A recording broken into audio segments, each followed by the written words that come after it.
వాక్యంలో నుండి ఉన్నదానిని తీయటానికి లేదు. వాక్యములో నుండి ఉన్నటువంటి సంగతులను, ఉన్నటువంటి విషయాలను తీసివేసి మాట్లాడటానికి దేవుడు ఎక్కడ కూడా ఆజ్ఞను ఇవ్వలేదు. ఆజ్ఞాపించలేదు. సెలవివ్వలేదు.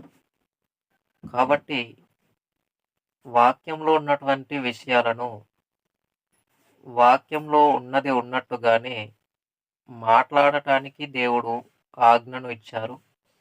అలాగే వాక్యంలో ఉన్నది ఉన్నట్టుగానే అనుసరించటానికి, పాటించటానికి, ఆ వాక్యంలో చెప్పబడిన దాని ప్రకారము మన జీవితాలను కొనసాగించుకోవటానికి మాత్రమే దేవుడు మనకు ఆజ్ఞను ఇచ్చాడు. కానీ వాక్యంలో లేని దానిని వాక్యంలోనికి జోడించి మాట్లాడటానికి, వాక్యంలో లేని దానిని మనం అనుసరించటానికి, వాక్యంలో లేని దానిని మనము పాటించటానికి దేవుడు ఎక్కడ కూడా ఆజ్ఞ ఇవ్వలేదు. సెలవు ఇవ్వలేదు. కాబట్టి వాక్యంలో లేని దానిని అనుసరించటానికి లేదు. వాక్యంలో ఉన్న దానిని తీసివేయటానికి లేదు. ఉన్నదానిని తీయకూడదు. లేని దానిని వాక్యంలోనికి ఆపాదించకూడదు. లేదా లేని దానిని వాక్యంలోనికి జోడించకూడదు. అలా చేయటానికి దేవుడు ఎక్కడ కూడా ఆజ్ఞ ఇవ్వలేదు.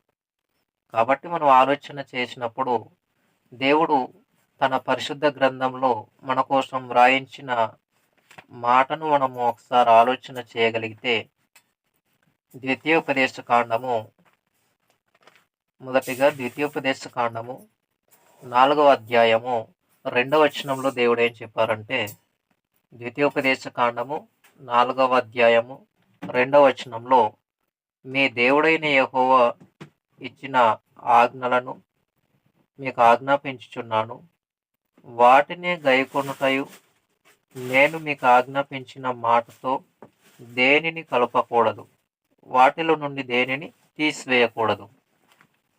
దేనిని కలపటానికి లేదు, ఉన్నటువంటి దానిని తీసివేయటానికి కూడా లేదు అని చెప్పేశాడు. కాబట్టి వాక్యంలో ఉన్నటువంటి వాటిని తీసివేయకూడదు. వాక్యంలో లేని వాటిని వాక్యంలోనికి ఆపాదించకూడదు. వాక్యంలోనికి జతచేసి మాట్లాడకూడదు. ఫర్ ఎగ్జాంపుల్, హెబ్రీ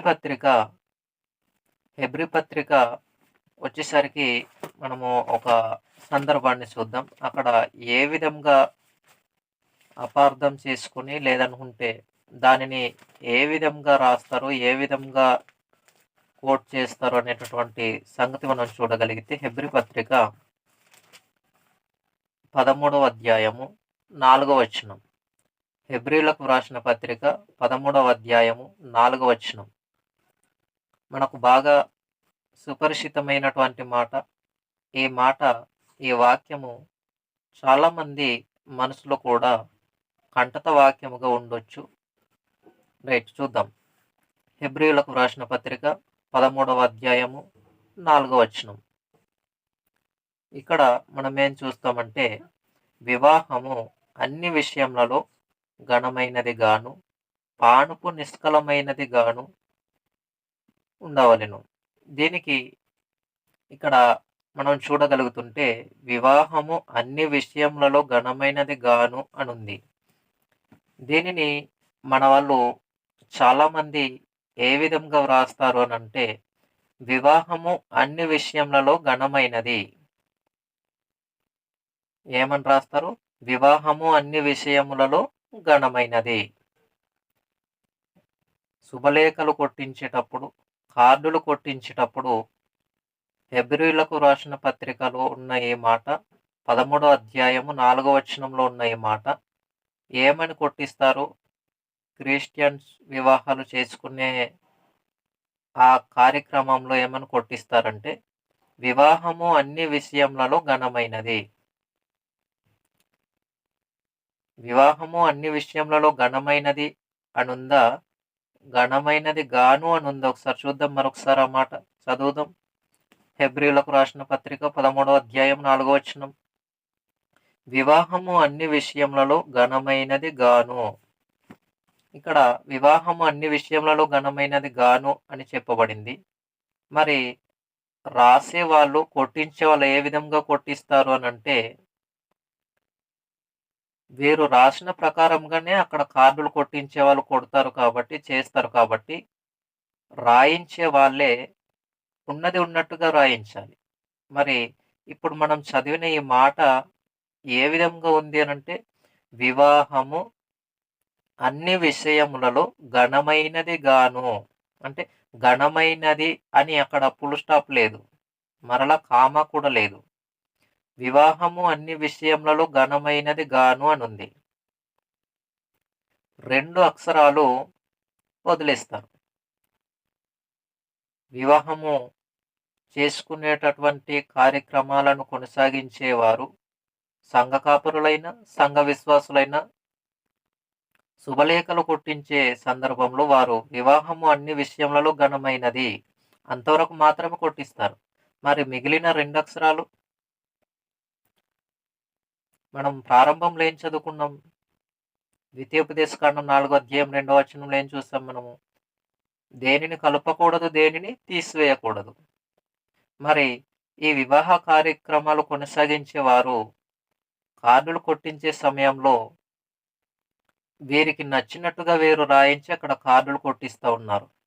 2 అక్షరాలు తీసేశారు. ఇప్పుడు వీరిని దేవుడు ఏం చేయాలి?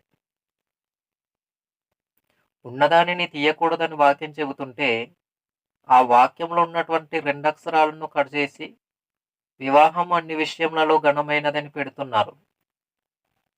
ఇప్పుడు ఉన్నదానిని తీసేసినట్టేనా? ఫర్ ఎగ్జాంపుల్, దారకొండ అనే గ్రామం ఉంది. దారకొండ అనే గ్రామం ఉంది.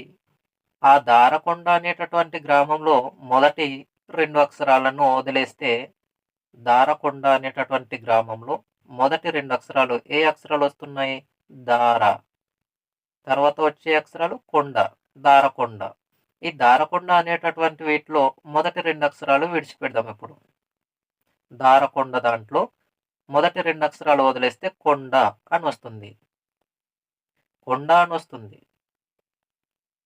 దారకొండ అనేటటువంటి దాంట్లో దార అనేటటువంటి 2 అక్షరాలను విడిచిపెడితే కొండ అని వస్తుంది. ఇప్పుడు దారకొండను ఓన్లీ కొండ అని పిలిస్తే బాగుంటుందా? అర్థమే మారిపోతుంది. కొండ అంటే అది ఏ కొండవో తెలీదు. బాగా గమనించాలి.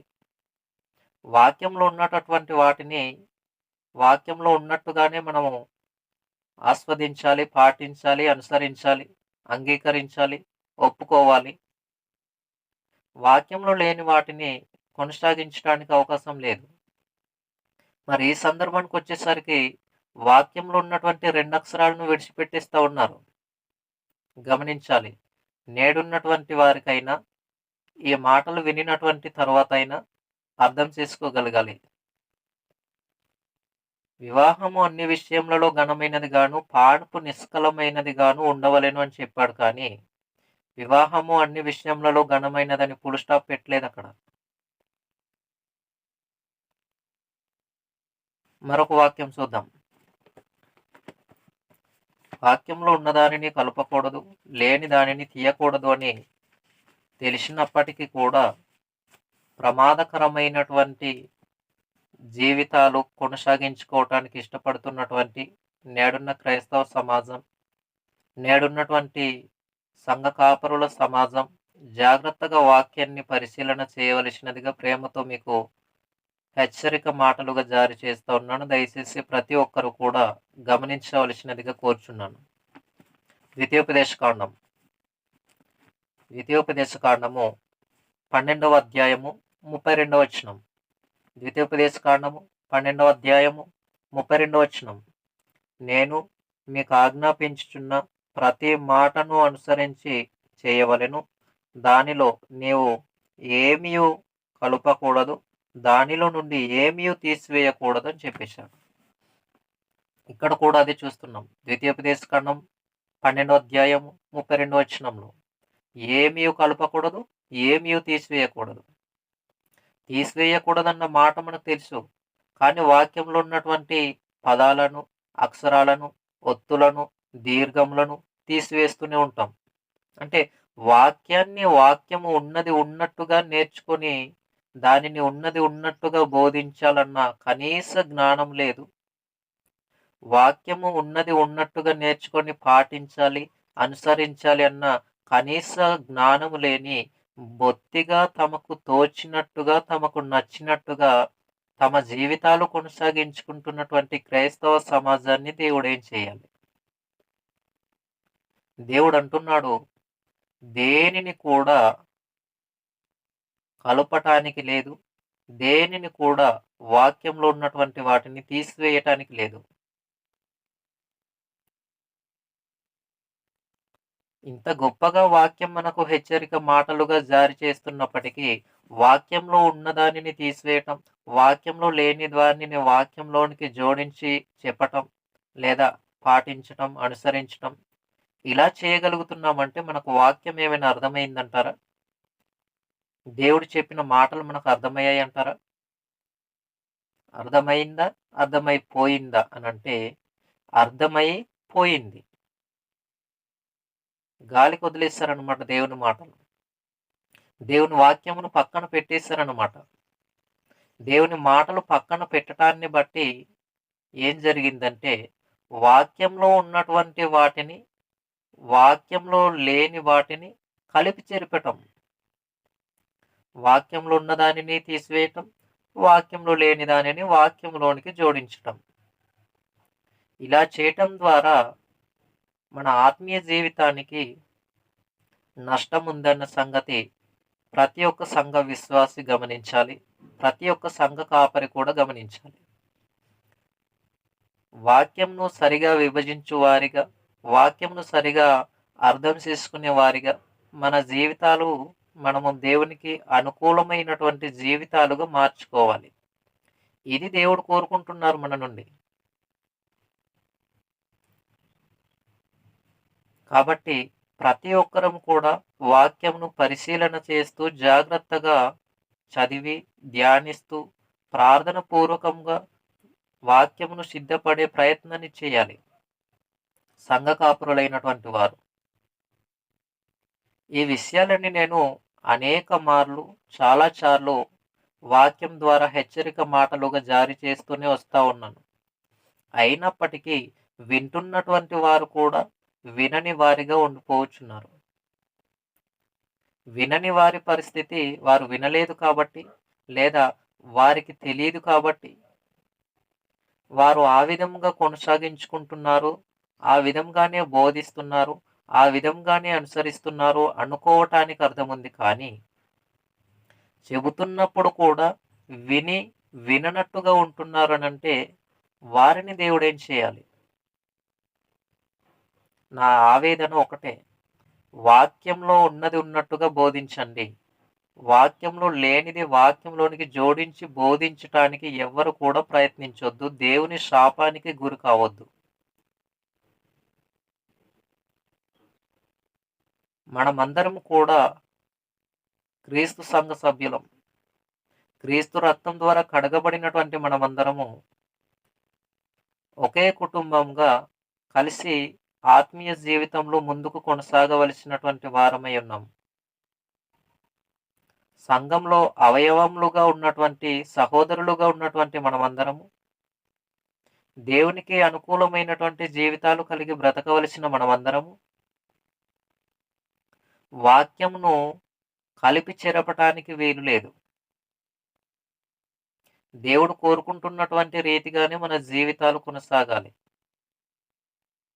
దయచేసి ప్రతి ఒక్కరూ ఈ యొక్క మాటలను గమనించి ఎరగవలసినదిగా నేను కోరుచున్నాను. ఎవరు కూడా అపార్థం చేసుకోకుండా జాగ్రత్తగా గమనించి ఉన్నది ఉన్నట్టుగా వాక్యాన్ని బోధించటం, ఉన్నది ఉన్నట్టుగా వాక్యాన్ని పాటించటం, అనుసరించటం అనేవి చేయవలసినదిగా మీ అందరికీ ప్రేమతో నేను తెలియజేస్తూ ఈ మాటలు ముగిస్తా ఉన్నాను.